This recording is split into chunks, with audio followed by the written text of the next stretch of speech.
Ready? Okay. Ready. Well, welcome everybody.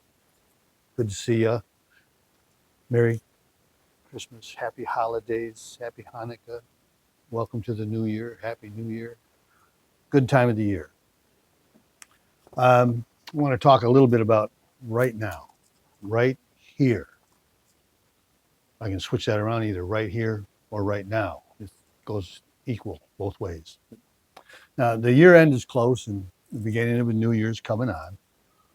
And many people view this as a time for reflection, and that's good, or as a time for resolutions. It's kind of a time to reinforce the positive aspects of your life and maybe to shed some of the trials and tribulations that maybe you felt over the last year. Now, this is probably something that we should be doing every day. And for some people who meditate a lot, that's kind of what you do through your meditation, is you reflect. You have reflections. After the meditation, not during the meditation. There's a period and a focus when you're doing your meditation that you want to just be simple. You want to be just right here, right now. Now, resolutions, reflection is good, I think. Resolutions, I'm not so sure about that. I've made a lot of resolutions and they last for about 5 to 7 days, usually not more than 2 weeks. I remember a time one of my sons and I we decided we were going to go to the Birmingham YMCA and really get into meditation. And we walked into the thing, it's like January 2nd or 3rd or something. And it was crowded. It was very crowded. And we worked out and talked to a few people and went back the next time. There were about half as many people there. Went back a third time, there were about half as many, again, people there. And I think the third or fourth time we went in, we were the only ones there. And then we stopped going too. So resolutions just never have been much for me. They don't change. But meditation is a little different. Now, we're part of a Sangha, and we can support each other in our meditations. That's kind of what we do. We like doing that. Now, if you have any questions about meditation, ask somebody else who's here, or ask one of us, the clergy, what you do, and we can do some practicing on our own. And meditation is a very important part of our daily activity. Now, when we meditate, we're not trying to relieve stress.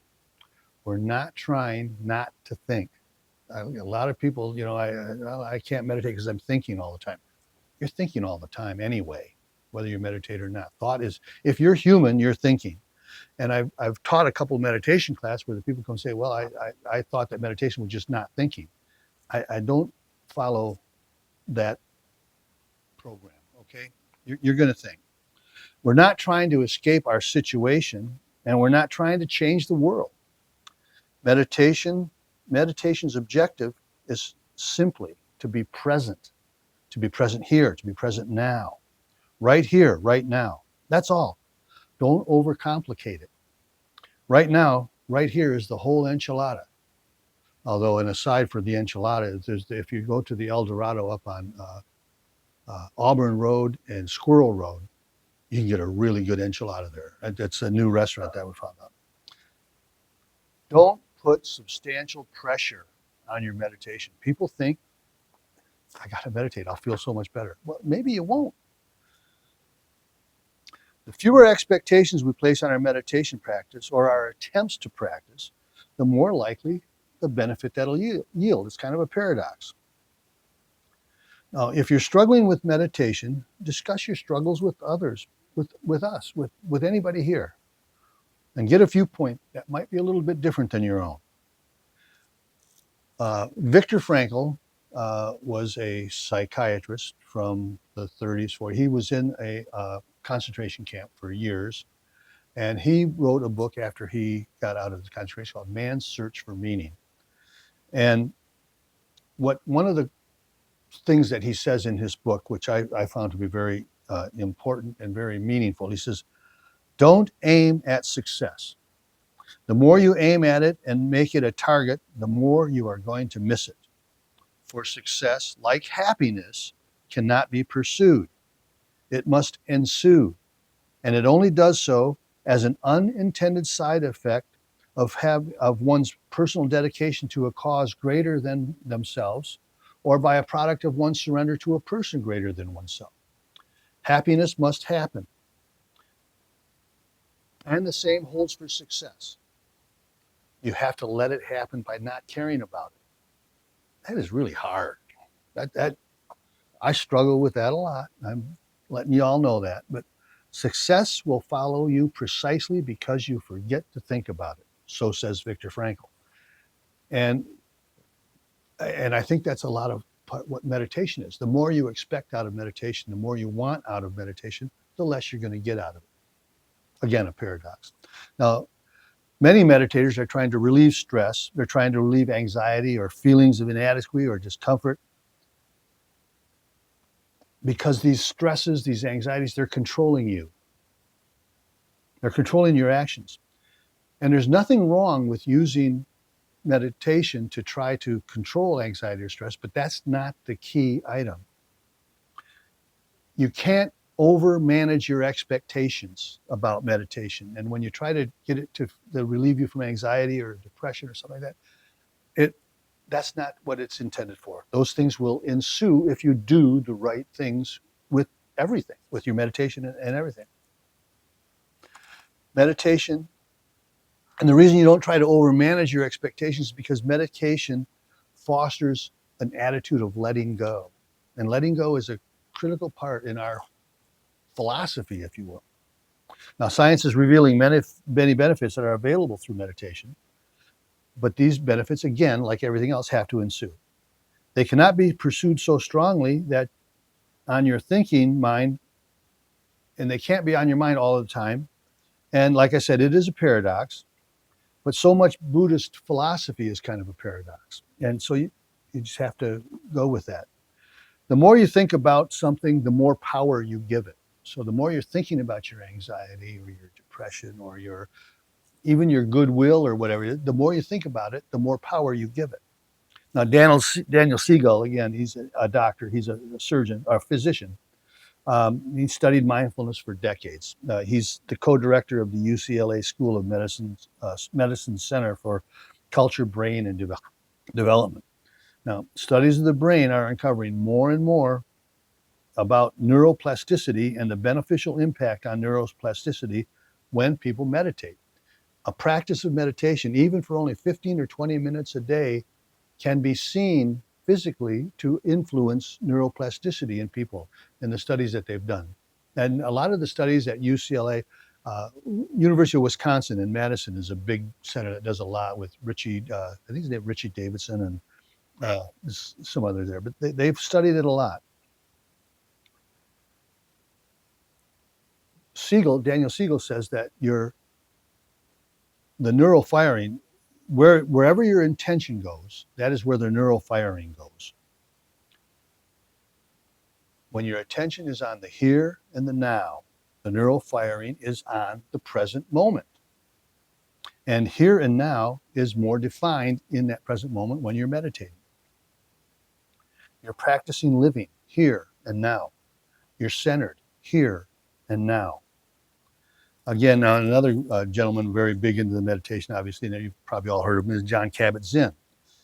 He's the director of the MBSR program that's been out, and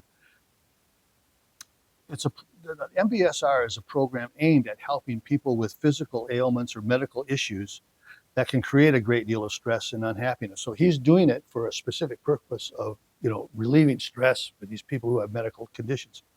And so you might think, well, doesn't that go against what I'm saying, is that it's forget about it. It'll work if you forget about it. Well, not really, because if you read his books, while he's saying that you're going to be dealing with stress, he's saying, while you're doing it, forget about it. Again, kind of hard to grasp, but the more you get into it, the more you understand it, or the more you get it.